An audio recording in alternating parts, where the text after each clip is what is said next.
या सय्यदी या रसूलल्लाह व अला आलिका व अस्हाबिका या सय्यदी या रहमतल लिल आलमीन। नाज़रीन किराम, अस्सलामु अलैकुम व रहमतुल्लाहि व बरकातुहू। कैसे हैं आप अहबाब? यकीनन आप अहबाब खैरियत से होंगे। अल्लाह रब्बुल आलमीन आप तमाम दोस्तों को मक्का पाक की और मदीना पाक की हाज़िरी की सआदत अता फरमाए। नाज़रीन किराम, अल्हम्दुलिल्लाह ताला अल्लाह रब्बुल आलमीन का हम पर बेपाया फ़ज़्ल व करम है कि खालिक़े कायनात मालिके कायनात ने हम सब को इंसान बनाया और मुसलमान बनाया और अपने नबी का सच्चा और सुच्चा ग़ुलाम बनाया। नाज़रीन किराम, आज जिस मौजू पर मैंने मुख्तसरन गुफ्तगू करनी है वो मौजू है बसंत की क्या हकीकत है और पतंगबाजी के नुकसानात।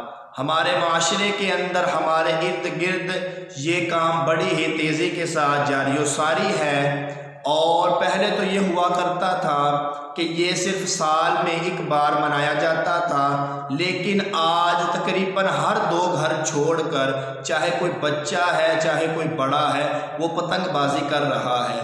तो पतंगबाजी की हकीकत क्या है? पतंगबाजी की हकीकत क्या है? पतंग की हकीकत अगर मैं दो जुमलों में अर्ज़ करूं तो पतंगबाजी गुस्ताखे रसूल सल्लल्लाहु अलैहि वसल्लम का जश्न है, मेरे नबी के गुस्ताख का जश्न है।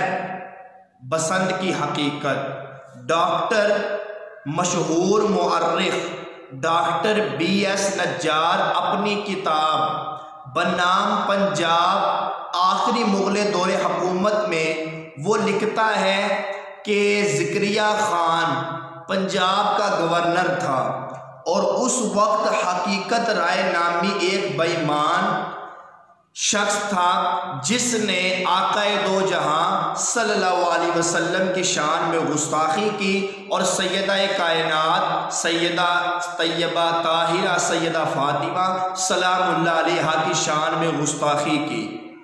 तो इसको गिरफ्तार कर लिया गया। हकीकत राय नामी एक हिंदू को गिरफ्तार कर लिया गया और इसे कार्रवाई के लिए लाहौर भेज दिया गया। तो उस वक्त जो हिंदू थे उनमें एक कहराम बपा हो गया, एक कहराम बपा हो गया। वो उस वक्त के गवर्नर जो उस वक्त का गवर्नर थे जिनका नाम ज़करिया ख़ान था उनके पास गए और जाकर उन्होंने कहा कि हकीकत राय को मुआफ़ कर दिया जाए। तो गवर्नर ज़करिया ख़ान ने उनकी एक बात भी ना सुने और सज़ाए मौत के फ़ैसले पर नज़र सानी करने से इनकार कर दिया। तो उस हकीकत राय नामी शख्स को लिया गया और लेकर उसको एक सतून के साथ बांध दिया गया और उस पर कोड़े बरसाए गए, उसको कोड़े मारे गए और बिला आखिर उसकी गर्दन को उड़ा दिया गया, उसे वास्ले जहन्नम कर दिया गया।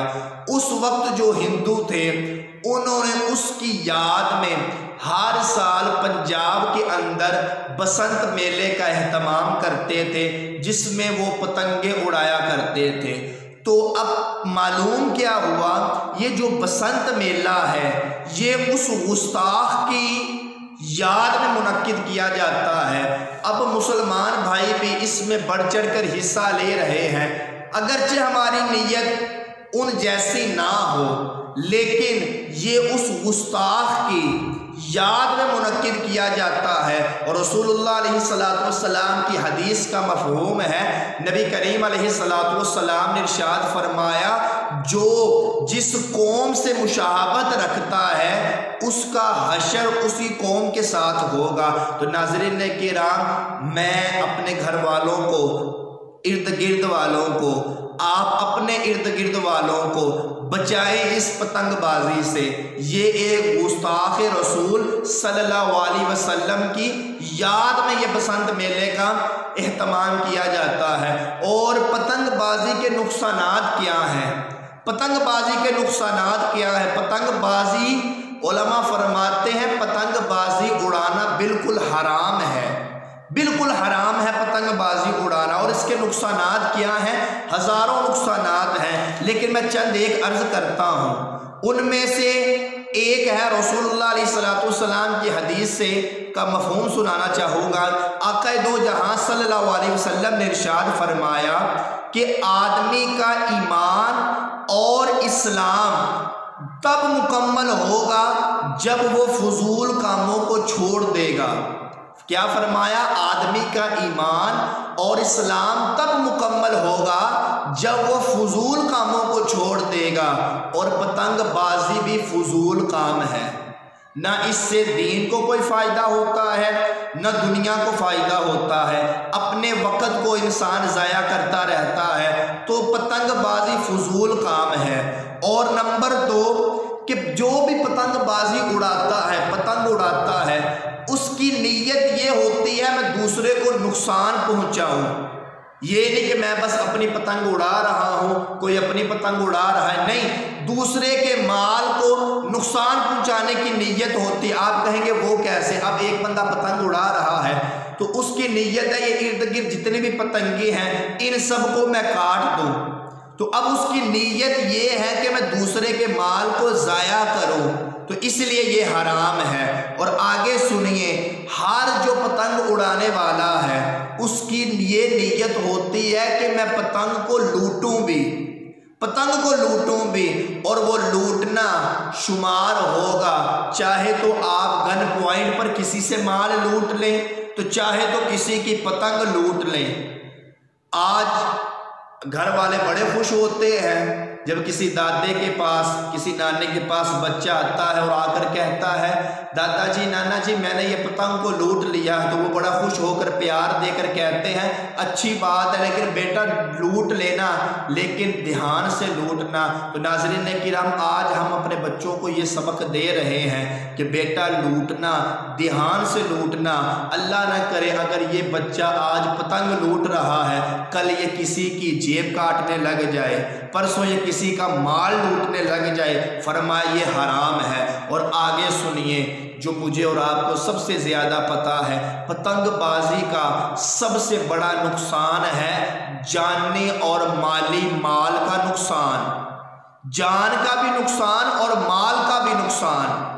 जान का नुकसान आए दिन मैं और आप देखते रहते हैं। करीब इतने इतने खूबसूरत नौजवान हैं, जब उनके हाथ देखो ना तो उंगलियां कटी होती हैं।